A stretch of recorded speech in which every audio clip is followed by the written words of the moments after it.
Okay, great. I'll go ahead and get us started by welcome everyone who's able to tune in live, maybe watching this recorded later. We're on Zoom and we're also on Facebook Live through Galveston Arts Center. My name is Dennis Nance. I'm the curator at the Galveston Arts Center. And it's really great to have this opportunity to speak with one of our exhibiting artists and a past exhibiting artist. Today we have Nastassja Swift with us, whose exhibition is currently on view in GAC's main gallery until tomorrow, October 3rd. We'd originally hoped to bring her to Galveston. Delta did us wrong. So we felt that this would still be a great chance to meet up virtually. We're used to this space and hear directly from the artist in conversation with Ann Johnson. So to quickly introduce both of our speakers today, Nastassja Swift, whose exhibition, Canaan, When I Read Your Letter, I Feel Your Voice. She is currently based in Virginia Beach, Virginia, and has exhibited and been in residencies nationally. You can visit our website and read her full bio. Her exhibition at GAC is part of her being one of the inaugural recipients of Black Box Press Foundation's Art as Activism Fund. We were super honored to be able to make space for this, to have Nastassja's work on view, and also open up a collaboration with Black Box Press. Speaking on behalf of Black Box Press, we have Ann Johnson. Ann Johnson is a legendary artist based in Houston. I have so much respect for, teaches at Prairie View A&M. You may remember her work from 2017. It was part of an exhibition at GAC on our second floor with the collective Rue. If you don't know her work and you're tuning in, I'd encourage you to check her out. But I'm here to facilitate a little housekeeping for those who are tuning in. If you have questions and if you're on Zoom, feel free to type those into the Q&A. I'll be monitoring those. If you're watching live on Facebook, I'll be watching the comments.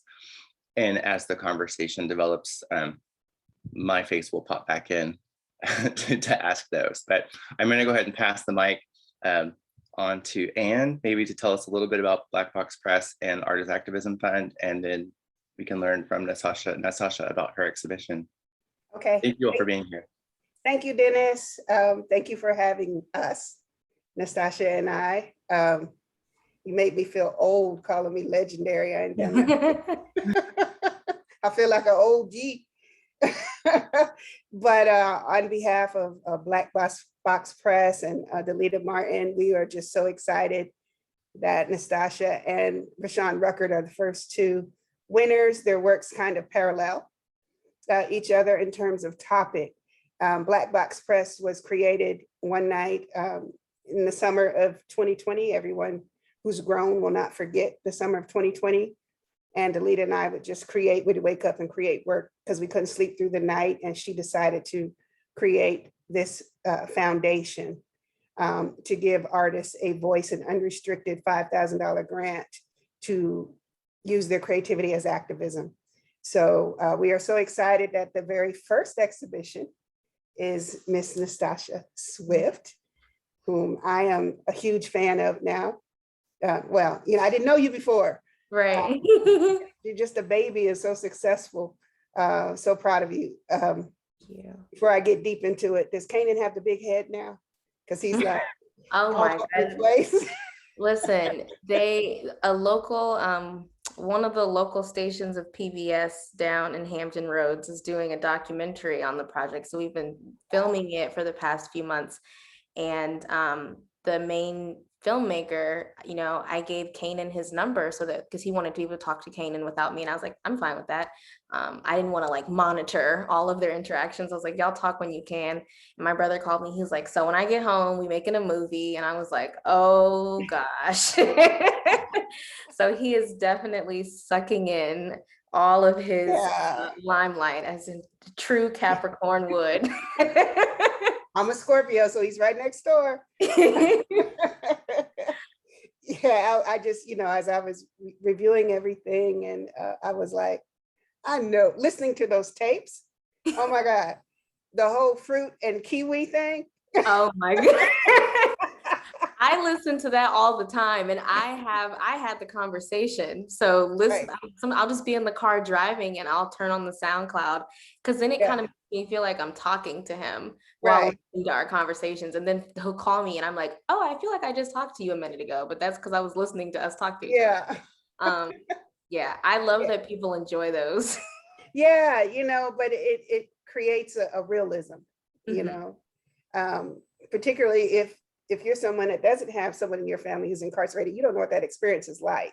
Right. So, to hear the tones, this is a collect call, or you only have so many minutes left, but then the conversations are so genuine.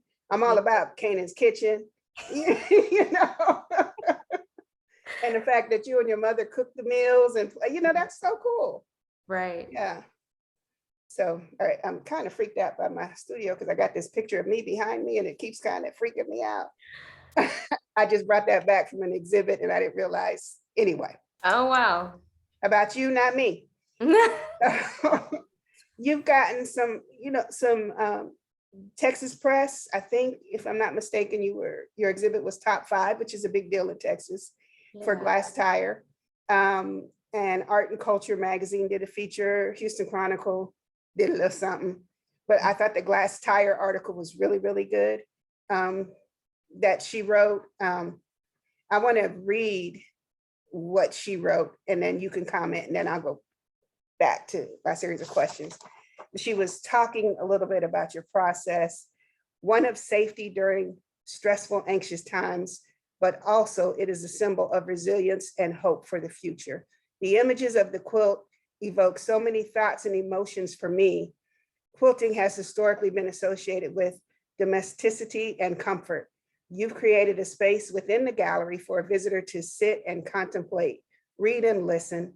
The quilt is visually magnificent, stupendous.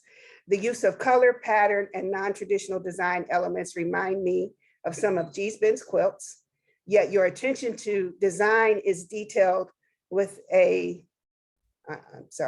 it's a big word of color, shapes and lines. The regal and powerful depiction of your brother, who is larger than life, looks like he stepped out of a painting.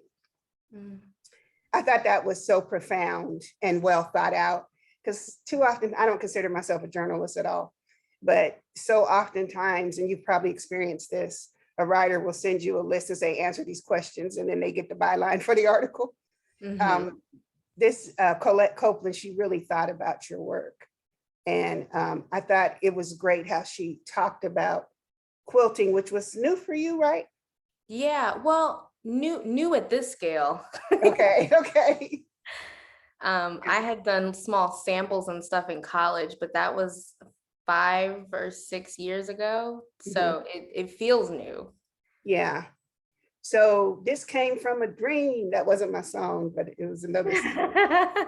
Dream On Dreamer by the Brand New Heavies was the song I wanted for you. Yeah. So tell us about the dream and how this all came to be. Yeah. So last summer, I had this prior to the dream I originally just had like a quick thought of wanting to build a space that structurally were the dimensions of my brother's cell. And I knew I wanted to sit inside of it and read letters. I don't think I had very many images in my head of what that looked like. It was just something that came to me and I was like, I need to table this thought. And then a couple months later, I think I had that thought in March. And then in July, I had a very vivid dream of seeing that structure, but it was made of needle felted faces. So normally I work with wool and I do a process called needle felting. So that's been like my lane of working. And of course I assumed that that's the way that project would live. And that was the dream that I had. I saw this like 10 by 6 by 11 structure, all of these needle felted faces, dimly lit at the top. There were these open points where people could see inside. So you could see me sitting, but everyone else was sitting outside of the structure. And I was sitting in and reading Canaan's letters.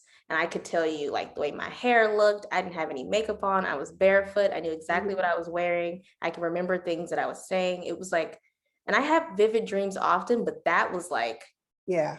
it was like I was living it. I remember I dream my work too, so I totally understand. and I told another artist who I was sharing a studio with during all of like this process for the past year.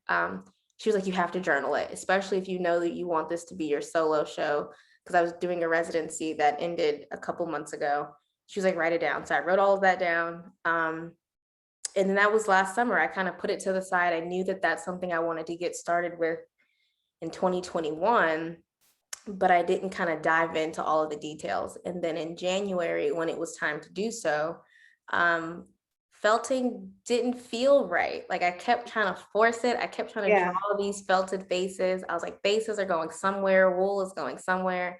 And it was like the paper was fighting my hand because it wasn't letting me draw it. And I was just like, why? Okay. So I was like, okay, let me take a step back and start sketching other things. And then I remember I kept drawing these rectangular shapes that were the frame and trying to figure out, okay, if I know the dimensions, how do I want to creatively create the dimensions outside of just having a complete box?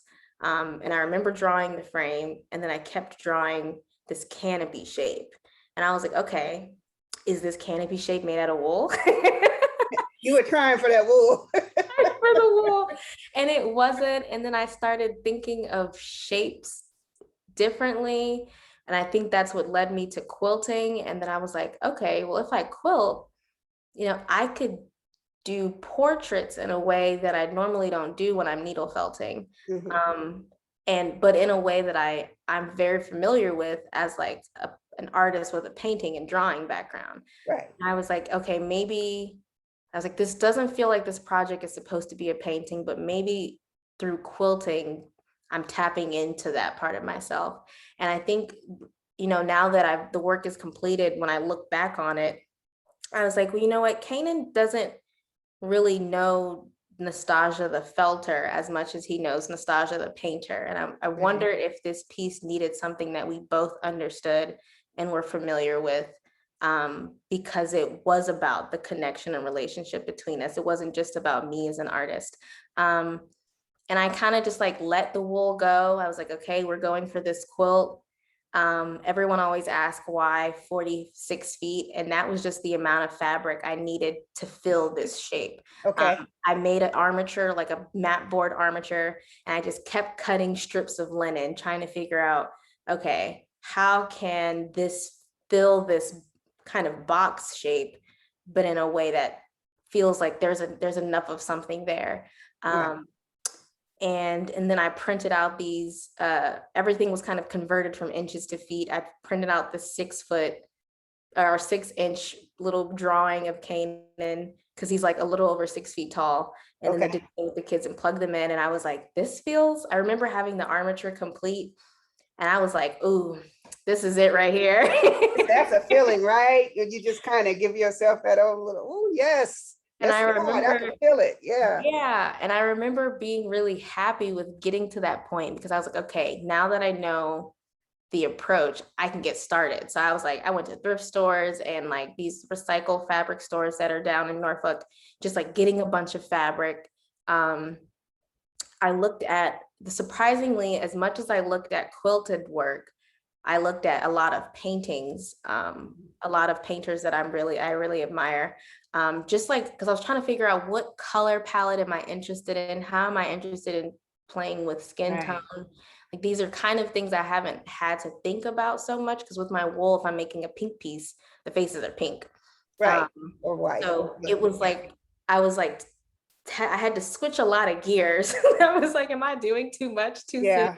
But it was exciting. Like I went and just rated and grabbed every tone from white to black and like anything in between, getting all different types of grays and building out the face. I remember I sent Canaan a picture and all I had was a nose and lips, but I was working on top of a physical drawing that I had made of him.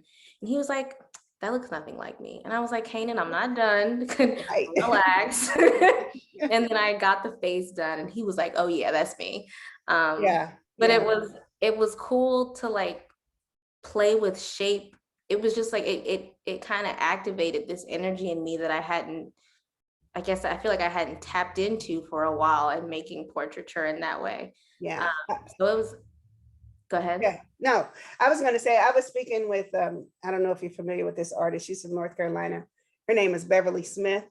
And okay, so I was talking to Beverly for somebody who's not a journalist. I ended up writing an article, but she is such a historian in her work, and she really studies the fabrics that she uses. And she can relate them to, this is what they would have had in the 40s and that. And when I saw, some of the lighter colors, I immediately thought of her, because it just seems so historically significant. Maybe your grandmother, and I've read where you were talking about things that related to his clothing, because he wouldn't let you cut up his clothes. Yes. And some fabrics or curtains your grandmother may have had at her house. I could feel that. Yeah. Yeah. I during the sketching out process, I always had this container of childhood photos sitting next to me. And it was like, as I was drawing, I was flipping through photos, and then I would draw, and then I would search something, and then I would look back at the photos. So if I feel like it's not a coincidence that the physical photos ended up being a part of the exhibition, because they are so much a part of like the groundwork of how this piece came to be, in terms of me figuring it all out. Right. And yeah, like you said, Canaan he was never gonna let me cut his clothes, but I enjoyed sourcing.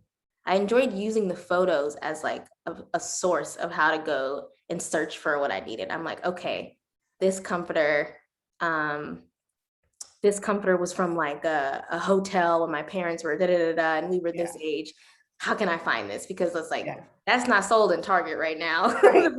we've passed that Right. trend of those types of fabrics, I guess. Yeah. So I knew that it's like, and when you see it in a thrift store, you see the material, you're like, oh yeah, this makes me think of this time or this house. And I think that, and I kind of liked that a little more than using his physical clothes, because that's so much, not so, almost it's so much of him now, and the photos were so much of us then. And I think that's a lot of what I was trying to grab onto, was the us then, because there's not a physical us now together. So like using the kind of pulling from the memory of those photos, it just made a lot more sense for like the context of this work. And the prayer mat is so impressive. The fact that he was able to draw that for you. Yes. I know that blew your mind. It blew everyone's mind. My mom was like, Canaan did not draw that. I was like, but he did. He did. And he called me after I got it and walked me through all the details. And for those who listen to the conversations, it definitely comes up in our phone call. Right. And I think that like some of those calls, I like how they present this, the portion of collaboration that is a part of the work. And it was like a true test, because I feel like when you're collaborating with someone in person, there's a physical amount of control that they can implement, but Canaan doesn't have that. Right. So it's like, how do I not weaponize his lack of control in this collaboration, if that makes sense? Right. Like, I don't want to like perpetuate the fact that this is my project and I'm working with you on it, but you really can't do as much, So Right. it's like, okay. I love your little beefs that you two would have. Yeah. And the fact that he was protecting you, I'm not giving your number to them dudes. And you probably can tell that I do not take no as an answer as well. So I'm always going to try to like find my way around the no. I'm like, okay, well, if you don't do it this way, can we slide under and try? Right. You were very persistent. Yeah. And it's funny because my partner listened to that conversation. He was just looking at me like, oh, okay, that's how you are. I was like, he was like, I'm not giving you a number. Not my sister. Yeah. Nope. That was hilarious. that listening to, I love the way that the engineer who made the mixtape, I didn't curate those calls as much as he did. And it was cool to see how everything flowed in a way Right, without me having to control it. And I right. was like, you don't even realize that you put these together in such a way where one call, Canaan agrees to the task. Yeah, The next call, he says he didn't understand and he disagrees. right, And then the exactly. next call, it's like, so I told somebody about your thing. Right. He said he was- His name like Big Mike or somebody like that. And I was like, Canaan, you are just making my life so difficult, but I appreciate you. Yeah. One thing I was curious about, so when you were building the cell, and this is so different from the other installation because this is so isolated, this Mhm. one. The other one, you had where was that? It looked like a vault. It was the records room inside of an old courthouse. Wow, that's interesting. Yeah, and the courthouse, although it's not used as such anymore, the Hampton City Jail is still attached to it. Okay. So it's like people were coming to interact into this work, and on the other side of the building or in the parking lot, you could see the entrance into the deputy's office, and Oh, then the wow. cells upstairs. And this is just the polar opposite Yeah. in terms of space. And I'm sure it had to be challenging to do a virtual install. I think that, well, and not to toot my own horn, but I feel like I'm really good with installation instructions. Yeah. But also like working with Dennis and the Galveston team, it almost felt like a breeze. Yeah, that's good. Yeah, but it definitely a different space. It was hard, I think, for me to to go from such a space and then, like you said, the polar opposite. Right. I was kind of glad that I was removed from it because I felt like I would have been trying to force it to be what it was previously. Yeah. Yeah. And I think now in the space that I'm in, I'm actually excited to see how what it feels like when the venue continues to change. Like what Right. In happens if another I space. Yeah. get this outside temporarily and it's an outside installation. Yeah. It's very different than like a gallery space or a courthouse. So I think that sometimes it's nice to not have be fully a part of certain processes, so that way Yeah, I understand that. I mean, I had an installation like that as well, and it traveled differently depending on the space. Yeah. And I would kind of give that curator freedom, like, you handle it. I'm good with it. I want to see how you see it. Right. Yeah. And I would imagine that this was, I know it's emotional, but kind of therapeutic in a way. I thought one of the most interesting things to me was when you built the sail, the structure, and you took the steps, based on the size of his foot. To me, that was kind of ritualistic in a sense. Yeah. I think a lot of this project was ritualistic. I remember once Canaan's full figure was completely felted because I did the people first and then I built out like the blanket and attached them. And I remember once he was done, it was like, it felt like he was in the studio with us. It was like, his presence was there. Yeah. It was like just through that, I created space for him to live in the building. And so he was with me while I worked on it. Yeah. And it was like all of those little details almost felt like pieces to this ritual or pieces to this process that were leading up to this final like meditative space. There at the opening of the show in Hampton, I read my letters, but two other people read letters, and the last young lady who read it was letters from her dad, who's been incarcerated her whole life, and she's like 22. And at the end of it, she was just like, I didn't realize I needed this. Thank you guys so much for creating this platform for me to just come and talk to y'all about my dad. And I was like, I mean, for one, hearing someone associate your work with creating a platform for them to like release and be vulnerable, I was like, this is heavy, but like heavy in the best way. Heavy emotionally, but with gratitude, Yeah. because you allowed someone else to have a release, which is one thing I love about it. Even from the inception, as the word you use, the village was involved. Mm-hmm. Your mama's all in the mix, you know. You taught her how to bead and, you know, quilting. But then in the end, that door is open for the community to sit down and have their moment. Yeah. I think that's such a powerful just statement in general. Yeah, I think that in a conversation like incarceration, there's a level of either protection or shame, or sometimes both, that comes along with that. So I feel like from a family standpoint, you know, it's definitely a conversation that gets talked about on a public forum level. But I think a lot of times from like an intimate family standpoint, it's not something that everybody's always sharing. Like, no, you're not going to the company cookout, Right. talk about your child being in prison. You know what I mean? Right. And I think that, you know, this process, while it was difficult for me, there were moments where I realized and had conversations with my parents, because it wasn't, you know, my mom was like, you know, she was like, at first I wasn't sure how I felt about the project, Mm-hmm. because she was like, we're taking our family business and kind of like Right. putting it out there. And that's Street. very uncomfortable. Yeah. It was uncomfortable for me at moments. So it was interesting talking, you know, to her about it, but she was like, now I understand. And this was before the project, before the first exhibition opened.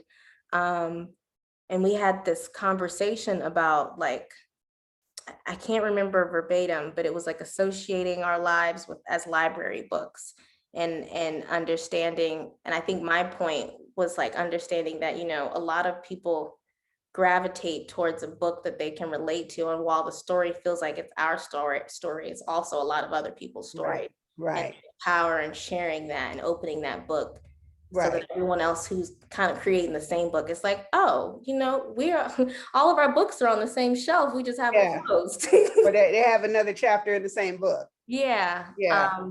That's a great and analogy. And it was cool to see like the light bulb, like on her expression. She was like, okay, I'll give you that. So then that gave her comfort with the TV being there.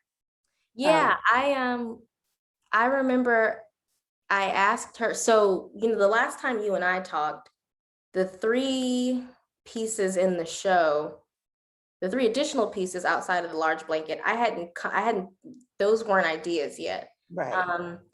And a part of the reason that they were born was out of realizing that there was a chunk of space in the records room that I had. And I was like, well, what am I doing with this space? And I had ideas of having like some type of table with books that people could come and read, not mine, but just books that were either around or somehow affiliated with the conversation. And then it was like, as soon as I finished this quilt, and I had 2 studio assistants helping me build it out. And I remember telling her, I was like, so Jasmine, I know we just finished 40 feet of quilting, but I want to make 3 more quilts.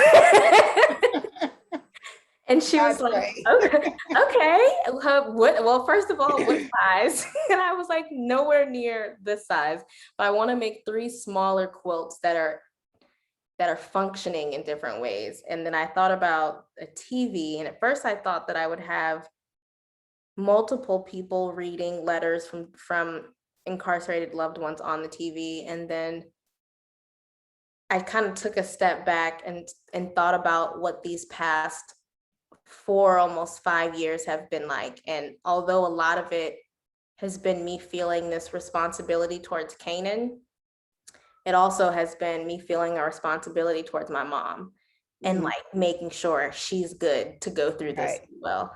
So in going through that, it's like I'm almost serving as like the blanket in this piece is me, and I'm kind of like holding her while she's reading these letters. And I think once I got to that point, I was like, okay, the only person I think that needs to be reading on this TV is her. And I asked her, I was like, you could totally say no, but would you be interested? And she was like, I'll think about it. And then I remember she came to me and she was like, I can do the letters. And I could like see, it was like this heavy feeling in her face. And I remember that afternoon we filmed her in the blanket, and it was like a week before the opening, or a week and a half before the opening. And I had called someone and I was like, I just sat through my mom reading Canaan's letters. How am I gonna read these letters? I was like, it was such a heavy space listening to her talk, but I was so happy that she did. I remember she came to me and she was like, thank you for allowing me to be a part of your work. And I was like, Mom. I know, right? It's a special moment when your parents understand what you do. And I think that like the blanket, you know, the larger piece in the show, while it's the, I don't know, it's like the eye grabber, right? Because of scale, I guess you could say, and it definitely holds a bit of emotion. I've had plenty of people tell me that a lot of people haven't, and it's weird to say enjoyed this piece, but have gravitated towards. But there were definitely a few people who were like, I listened to a little bit of it and I couldn't finish it. Like it was too much, because it was just like, those are, you know, the way Canaan talks to me and the things he's saying to my mom in these letters, it's like, it's almost like they're so different. And I think that it brings up this like emotion of understanding what this means to like a mother. And, you know, and it's like, it's all in her voice. It's in the cadence and how she's reading. But I feel like I was just like, it's like I was honored that my mom is she's not the most open person, and she certainly is not about to cry in front of somebody. So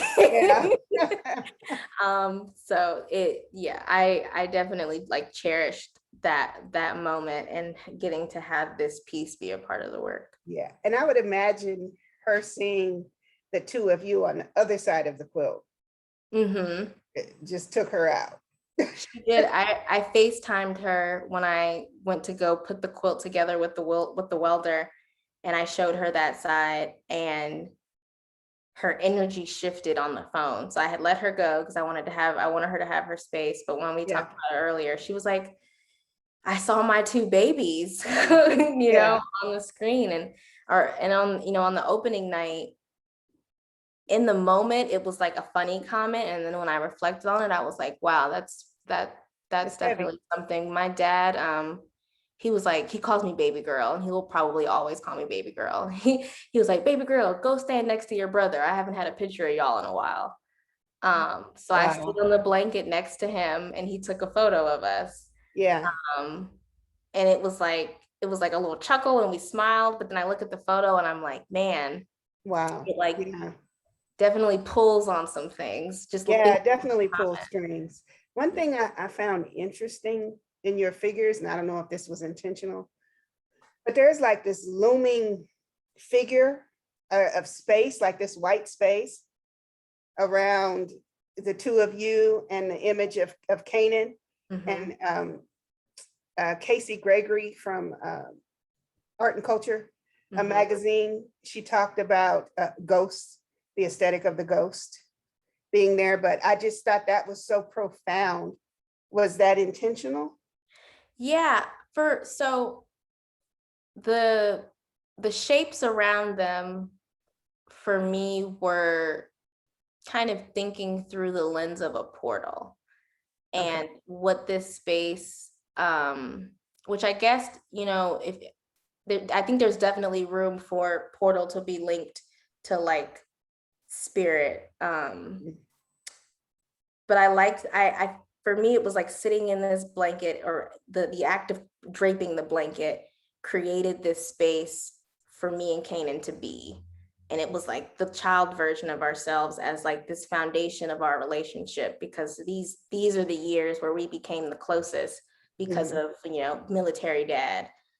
And moving around. So it's like, that's like the origin of us, even though it's not the baby version, it's like, that's Nastassja and Canaan and its foundation. And because he's not, you know, the life-size version of him being present, although in quilt, it's present with the life-size version of me when I'm sitting in the blanket. So it's like this portal that allows us to enter into this space together. Yeah. Yeah.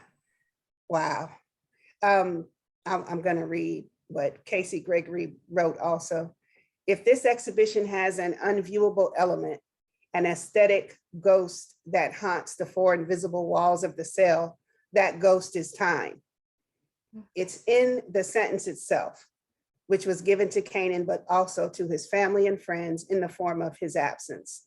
I'm living the prison life. I'm not living my best life, Canaan says in a recording of one of their phone calls. I thought that was really profound. You know, I'm living life, I'm not living my best life, but listening to him and talking about Canaan's kitchen and everything, I think, you know, when he does come home, he's one of the fortunate ones that he has a supportive family. Yeah. You know, a support. I mean, the fact that you all cook what he wants you, you know, and plate it and everything, that's a support that I'm sure so many of those brothers don't get. But I just thought that was so well written when she talked about that ghost of time. Because when you lose someone like that, as you just said, in the portal, you were little and you were together, then you're adults and you're not. Time is precious. Yeah. Yeah. In one of his letters, I just got a couple people filmed the reading the opening night. And I this week I finally got a copy of it, and I sat and watched the beginning, and it of course it made me cry. But there in one of Canaan's letters, he says, time, something like time is moving and ain't none of y'all getting any younger. And then of course in his very jokester manner, he tells me I'm 25 going on grown, my mom is 49 going on cougar. And because my stepdad is older than her, he always makes this joke of calling him a grandpa. And he was like, and Peter's like 50 something years old. He's like, Peter, you're 86 going on dust. Just like, and I'm saying that out loud in the space, and it was cool to like rewatch it and see what, you know, we all think Canaan's a comedian, and it was cool to share him in that way and hear people laugh at some of the wild stuff he says. Right.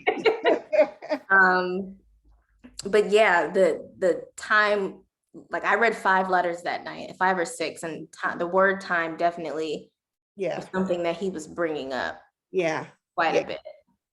I'm glad Dennis is showing the nightstand. If I tell you I have that exact alarm clock. We all had it. So many people said this is what my nightstand looks like. I still have a landline, you know, but you know, the pictures, you know, that's the vulnerability that you shared.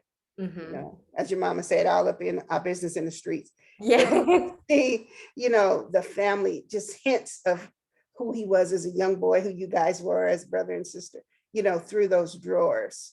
So how did the nightstand come to be? You know, I'm a 90s baby. I was born 92. Canaan was born 93. So like these objects, although we were young in that year, it was like those are our VHS tapes. I mailed those there. And you know, I loved Matilda. We loved we love Jurassic Park, but what's the other one? Jumanji. I would watch that and have my mom rewind it all the way to the beginning and then play it again. And you know, going back to the comment about the photos being like a major source for how the quilt was built out, I just was like, I have these buckets of family photos. How can I best use them? And it didn't feel, I kept trying to think through which ways I could make these photos accessible. I didn't want to just like put them on a table. And I think the more I thought through it, it was like a nightstand, and one that reminds me of those years. And then thinking about what was on our nightstands, or my mom's nightstand, thinking about that clock, the landline, which also, it was like each time I thought through a detail of the nightstand, it presented an opportunity to think through weaving in something else, like the photos, the QR code. I originally thought I was going to have those conversations playing out loud.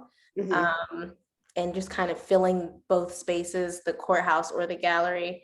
And I think I was much more interested in letting people hear them in the same way that they were recorded. Right. So, I'm talking to Canaan on the phone, I'm recording it on my phone, and sometimes there's someone listening. So it's not like you guys getting to hear that.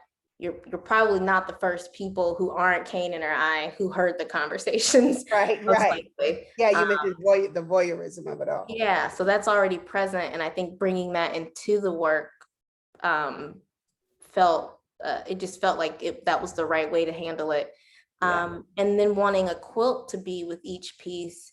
That smaller quilt is like I had recreated a blanket that was in the photo. You can't see it from this angle, but one of the photos on top, it's like Canaan when he was maybe 1.5, and he has on my dad's sailor hat, and he's laying on this little blanket. And I just recreated that to have it falling out of the nightstand. Because it looks like a little boy's blanket. Yeah. So that was like, I can't get his baby blanket. Who knows where that is? But I like the idea of recreating it through in this way. Yeah. Okay. Well, it's always a spectacular conversation with you. As always, it's so profound, and you're just doing your thing, girl. What's next for you? Well, right now I'm taking a little breather. Shortly, it was like my show came down at the end of June. We packed it up and like in a week shipped it to Galveston so it could open up almost 2 or 3 weeks after it closed in Hampton, which was the tightest turnaround I've ever been in. I've also, this was the first time a show traveled for me, which was exciting. I was like, oh, I don't have to put it in storage. It's going somewhere. So do you have a third location? Anything? I have a place that I'm thinking about. I would love for it to show in Richmond. I've been like dropping little cues to people. I'm like, hey, I'm putting this out in the universe. Do what you need to do to make it come to life. Let Valerie know. Tell Valerie when you run into Valerie, say, I just had a show in Texas and Galveston. Right. That wasn't out in the dirty South. I'm asking for a friend. But yeah, so doing that and then going straight to Cleveland and doing a very not big in scale, but big in collaboration and like community engagement. It felt just as big. I'm like, okay, let's take a little breather. Yeah. I had a beautiful parade in Cleveland, but now I'm just taking a little mini rest before I jump back into things. Yeah, and you're selling prints. Those look great. Which has been fun because some of the that pink piece, I usually don't feel like I don't want to let work go, but there's something about her that I'm just like, she's fly. She's mine, but I'll let you have images of her. Appreciate that. Yeah, appreciate that. Well, I will open the floor up to questions if we have any, Dennis. My face is back. It was so hard not to want to chime in and be like, ooh, yes. Y'all covered so much good territory. Not any questions coming in on Facebook or a Q&A on Zoom, but can you guys go through all the slides? I mean, just kind of I'll flip in order of how you have them and just pardon me. So everybody can see the images. I'll go back. If y'all are interested as well, Nastassja's exhibition will live on our website. And we have some great installations by Roxanne Grover up the space. This is the lobby as you come in, and the main space.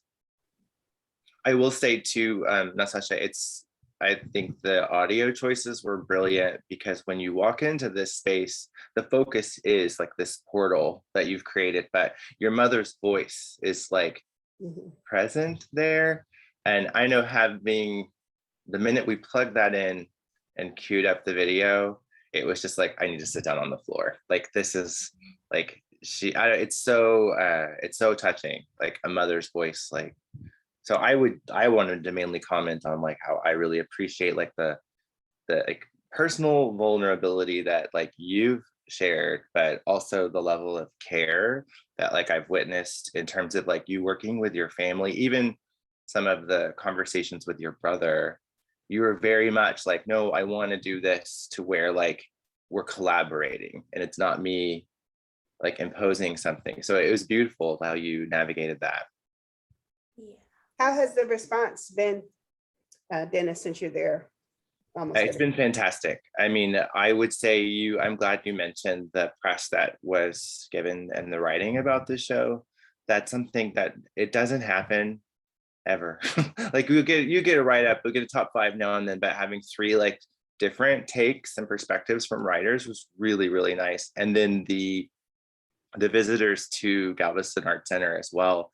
I mean, you can tell it's like people come in, they're stopping, they're spending time, they're listening to the video, they're scanning the QR code and either deciding maybe to listen to it later or walking through the space with it. Yeah, it's been really great. I think it's, you know, in an ideal world too, like this was up through the summer, it opened in July, so it's busy season on the island. Lots of foot traffic coming through. You know, you always want more and more people to see it, but it's been great to be able to have this like accessible to our audience. And I do think Black Box Press as well for being open. Delita Martin, when she posted that she was starting it last summer, I was like, hey, hey, we work together. I trust you.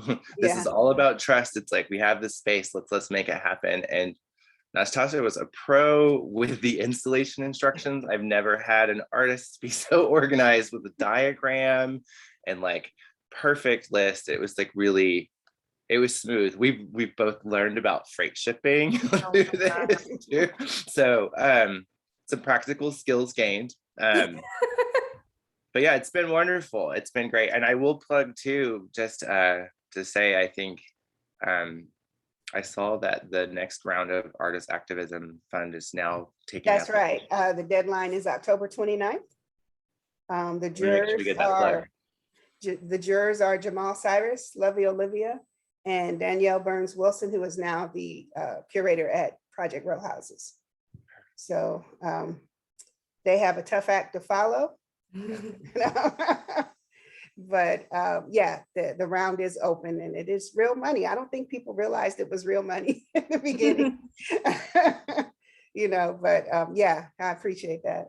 Yeah, it was wonderful because in a sense, like Galveston Art Center, we do what we can to support like producing exhibitions. But this was like actually gave funding to like commission or support the work or the artists like in their practice outside of the exhibition. So that was, it gave us like a little more muscle. A lot more muscle. Yeah, it's all good. I'm so happy. Congratulations again. Yeah, congratulations. Well, definitely. I'm sad to see it go. Tomorrow's the last day. If you live within an hour or 2 hour drive of Galveston, get down there. We'll be open from 12 to 5. Hope the weather will be nice. I was just about to say that. It's just gonna be nice. Yeah. Yeah, it's sunny out right now. Houston, Nastassja, if you don't know, it floods when it sprinkles. Oh no. So people we get really nervous because of our bad experience with hurricanes. When it rains, and if you're on a particular side of town, you're just gonna have to be there for a few hours or you lose your car. It's just that simple. So people get petrified, and there's what, 2 ways into Galveston? 2-ish. I mean, there's really one. 2-ish. 2-ish. I mean, I've learned being there 5 years now. If it's really bad, like there's other ways around. Yeah. I'm really sorry we couldn't have had you in person in the space. But it's still wonderful to have had this opportunity. And thank you, Anne, too, for I saw that if anyone watching is not aware, you should follow Anne on her Instagram because she does these great 15-minute talks with artists. Supposedly 15 minutes. Well, that's, hey, you know, but it's really nice. It's like you get, I think oftentimes, you know, audiences they're used to looking at work, but not everyone knows that there's people behind this work that have really interesting voices and perspectives, and it's nice to connect the person. I appreciate it. I always, you know, wondered how people would approach it without actually seeing the work, but it does make them go back and research that artist. Yes. So yeah, season 2. Well, Something that I just kind of threw together. Season 2. Season 2. Well, Renee, Ariel Jackson, and Lovey Olivia. I'm doing a doubleheader tomorrow. wonderful. Yeah. Well, thank you both for your time, and thank you for Thank you. witness this conversation. We'll wrap it up there. I'm gonna stop the webinar and the feed. thank you both. Okay. Oh no, thank you. Well, I'll be keeping eyes on you.